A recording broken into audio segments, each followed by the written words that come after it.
ఓం శ్రీకృష్ణ పరబ్రహ్మణే నమః. శ్రీ గురుభ్యో నమః. శ్రీమాత్రే నమః. శ్రీ గణేశాయ నమః.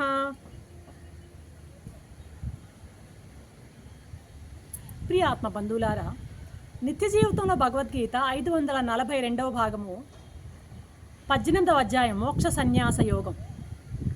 నిన్నటి శ్లోకంలో ఈశ్వరుడు యొక్క మాయా చక్రంలో జీవుడు బందీ అయి తిరుగుతూ ఉన్నాడు అని చెప్పడం జరిగిందనమాట. ఈ ఎపిసోడ్లో ఈ 62వ శ్లోకంలో అంటున్నాడు కృష్ణ పరమాత్మ, అర్జున, ఈశ్వరుని యొక్క మాయా చక్రం నుండి విముక్తి పొందాలంటే మార్గం ఏది అని నువ్వేమన్నా అడుగుతున్నావా ఏంటి? సరే, దానికి సమాధానం చెప్తాను విను అంటూ 62వ శ్లోకంలో ఇలా చెప్తున్నారు స్వామి. తమేవ శరణం గచ్చ సర్వభావేన భారత, తత్ప్రసాదాత్ పరాం శాంతం స్థానం ప్రాప్యసి శాశ్వతం అంటున్నాడు స్వామి. బ్రహ్మ విద్యా ప్రకాశంలో రమించేటువంటి ఓ అర్జున, మాయాపతి అయినటువంటి భగవంతుని ఆ మాయా అంటే మాయని కంట్రోల్లో తెచ్చుకోవాలి అంటే మాయ నుండి ఆ మాయ యొక్క ప్రభావం విడివలాలి అంటే ఆ మాయాపతి అయినటువంటి ఆ మాయావి అయినటువంటి ఆ భగవంతుణ్ణే అన్ని విధాలా శరణ పొందడం తప్ప మాయను తప్పించుకునేటువంటి మరో మార్గం లేనే లేదయ్యా అంటున్నాడు. అంటే మాయను తప్పించుకోవాలంటే మాయాపతిని శరణు వేడాలి. ఎవరు మాయాపతి? పరమాత్మ. పరమాత్మ యొక్క శక్తే మాయ. పరమాత్మ యొక్క ఆల్సేషియన్ డాగ్ అదనమాట. మనం వాకిటి ముందుకు వెళ్ళి ఆ గేటు తెరిస్తే మీద పడుతుందేమని భయంతో ఆ గేటు పట్టుకు నిలబడినప్పుడు భౌ భౌ భౌం అంటూ అరుస్తూ కాలభైరవుడిలాగా పైకి పరిగెత్తేటువంటి ఆ యొక్క శునకాన్ని ఆ లోపల నుంచి ఆ యజమాని ఏ టామీ జిమ్మీ కమ్ హియర్ అని ఒక చిన్న సూచన ఇవ్వగానే తోకాడించుకుంటూ అతని కాళ్ళ దగ్గరికి వెళ్ళిపోతుంది అన్నమాట. అలాంటిదే మాయ. పరమేశ్వరుని లోబడి పరమేశ్వరునికి అధీనంలో ఉండేటువంటి మాయ నుంచి మనం తప్పించుకోవాలంటే ఆ మాయాపతిని శరణు పొందక తప్పదు, మరో మార్గమే లేదు. స్వభావేన అని చెప్పడం ఇక్కడ ఏంటంటే అదే అభిప్రాయం ఉంటుంది. ఇక వేరే మార్గమే లేదు అర్జున, ఆ మాయాపతిని శరణవేయడమే. త్రికరణ శుద్ధిగా పొరపచ్చాలు లేకుండా శరణాగతిని పొందాలి. మరి పూర్ణ సిద్ధి పొందాలంటే పూర్ణ సాధన కూడా కావాల్సిందే కదా. పెద్దదాన్ని మనం పొందాలంటే పెద్ద ప్రయత్నమే ఉండాలన్నమాట. ఇప్పుడు ఇక్కడ భగవంతుణ్ణే అని ఒత్తి పలుకుతున్నాడు ఇక్కడ స్వామి. అలా భగవంతుణ్ణే అని ఒత్తి పలకడంలో అర్థం ఏంటంటే ఇతర దేవతలను శరణం పొందితే ఏదో చిన్న కొద్దిగా ఫలాలు, సిద్ధులు, మహిమలు అవి రావచ్చు.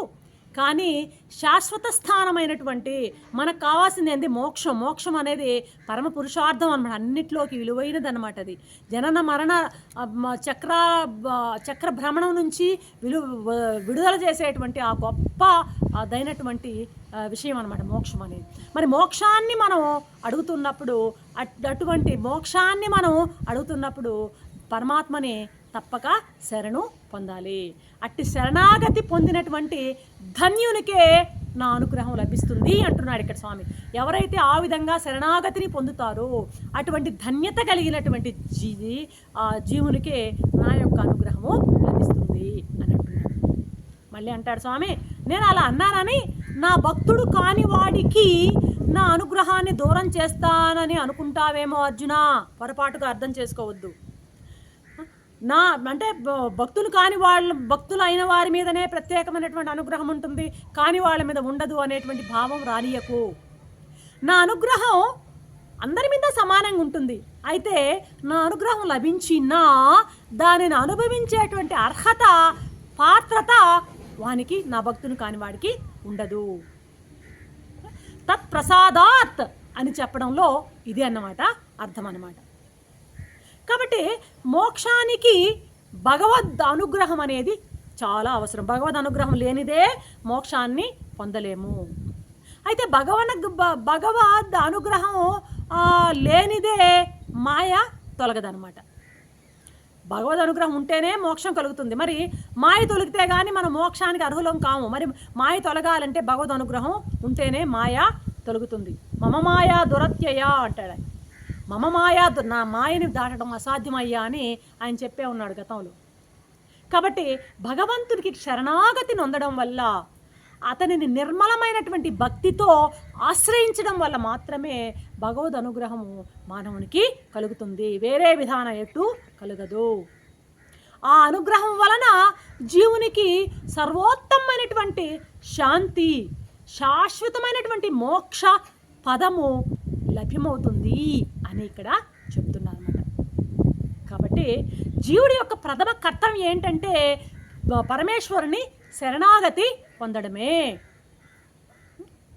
అర్థందా? నా ప్రసాదానికి అర్హుడైనటువంటి భక్తుడు తప్పిపోయినటువంటి తన శాశ్వత స్థానాన్ని పొందగలుగుతాడు. ఏంటి ఆ తప్పిపోయిన స్థానం? ఎప్పుడో విడిపడిపోయాం అక్కడి నుంచి, ఆ పరమపదం నుంచి విడిబడి మొక్కగా వచ్చి పడిపోయాం. ఎట్లా పడిపోయామో ఈ దేహంలో వచ్చి పడ్డాం అనమాట. ఎలా పడిపోయామో, అడుసు తొక్కాం రాత్రిపూట, అది ఎక్కడొచ్చింది, ఆ ఏంటి ఆ అడుసు అన్నీ ఆలోచించడం కంటే పడ్డాము, పడిన అడుసును కడుక్కోవాలన్నమాట. కాబట్టి ఎప్పుడో ఆ పరమపదం నుంచి జారి పడిపోయాము. కాబట్టి ఆ తప్పిపోయినాం మనం, అక్కడి నుంచి దారి పడిపోయామన్నమాట. శాశ్వతమైన స్థానాన్ని మళ్ళీ తిరిగి మనం పొందాలి అంటే ఆ పరమాత్మని యొక్క అనుగ్రహమే దానికి ఉండాలి. అనుగ్రహంతోనే ఈ మాయను దాటి మనం పరమపదమైనటువంటి ఆ మోక్షాన్ని పొందగలము. ఇప్పుడు తిరుగలి ఉంది. ఇప్పుడు తిరుగలిలో పిడి ఉంటుంది, కింద ఒక రాయి పైన ఒక రాయి ఉంటుంది. ఇప్పటికీ తరం వాళ్ళకి అది తెలియదు. ఆ తిరుగలిలో ఆ రాగులు జొన్నలు లాంటివి ఆ మధ్యలో వేస్తుంటారు, తిప్పుతూ ఉంటారు అన్నమాట. తిప్పుతూ ఉంటే ఆ గింజలన్నీ కూడా ఆ తిరుగలి 2 రాళ్ల మీద పడి చూర్ణమైపోతూ ఉంటాయి. అయితే అంతా అయినాక ఆ పై తిరుగలి యొక్క రాయిని బండ ఎత్తితే ఆ పిడిని అంటుకున్న కొన్ని గింజలు అలాగే ఉంటాయన్నమాట. ఏమాత్రము చెక్కు చెదరకుండా ఉంటాయన్నమాట. చూడండి, అంతలా తిరగలి మధ్య పడి మిగతా అన్ని చూర్ణమైపోయినా ఇవి మాత్రం చెక్కు చెదరకుండా ఎలా ఉన్నాయి అంటే అవి ఆ స్థానాన్ని, ఆ నాభి స్థానంలో దాన్ని పిడి అంటాం, ఆ పిడిని పట్టుకుని ఉన్నాయి అన్నమాట. అలాగే భగవంతుని గన ఆశ్రయించి ఉన్నట్లయితే ఈ జనన మరణ చక్ర భ్రమణంలో పడేటువంటి ఆ యొక్క తప్పిదము తప్పిపోతుంది.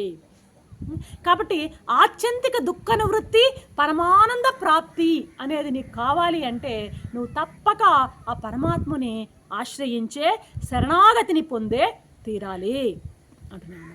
ఇక్కడ మాయా చక్ర భ్రమణం నుండి నీవు తప్పించుకోవాలి అని అంటే ఆ గింజలు ఎలాగా పిడిని పట్టుకుని ఉన్నాయో నీవు కూడా ఈశ్వరుణ్ణి శరణాగతిని పొంది ఆ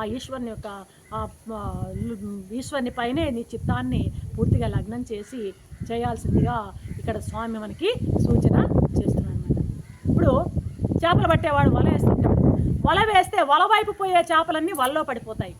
కాకుండా ఆ నిల్చుకున్నాడు కదా నీళ్ళల్లో దిగి ఉంటాడు వాడు వల, ఆ వల వేసిన వాడి పాదాల దగ్గరికి కొన్ని చేపలు చేరాయనుకో ఇవి వలలో పడే అవకాశం లేదనమాట. కాబట్టి పరమాత్మ యొక్క పాదాలని ఆశ్రయించిన వాడికి జన్మమరణ చక్ర భ్రమణానికి పోయేటువంటి అవకాశమే ఉండదన్నమాట. కాబట్టి ఈ జీవులన్నీ కూడాను భగవంతుని శరణు ఎప్పుడైతే పొందుతాయో అప్పుడే మాయ నుంచి ఇవి విముక్తి అవుతాయి అంటున్నాడు ఇక్కడ స్వామి. వాసుదేవ సర్వమితి అని మనం వింటుంటాం కదా. సర్వము వాసుదేవమయము అనేటువంటి ఆ తత్వాన్ని బాగా జీర్ణించుకొని పరమాత్మకు శరణాగతి పొందినప్పుడు మాయమైపోతుంది, మాయ యొక్క శక్తి క్షీణిస్తుంది. లేదా మాయ కూడా భగవంతుని స్వరూపమే. మాయా భగవంతుడు వేరు కాదు, ఇన్సెపరబుల్ అవి రెండు. పరమాత్మని యొక్క శక్తే మాయ. ఇప్పుడు మనలో ఉన్నటువంటి, ఇప్పుడు నాలో ఏ శక్తి నాతో మాట్లాడిస్తుందో అలాగే పరమాత్మ యొక్క శక్తే మాయ. నేను నా శక్తికి అభిన్నం ఎలాగనో భిన్నం కాదు, అలాగే పరమాత్మకు మాయకు అభిన్నం కూడాను ఒకటే. అది ఇన్సెపరబుల్ అని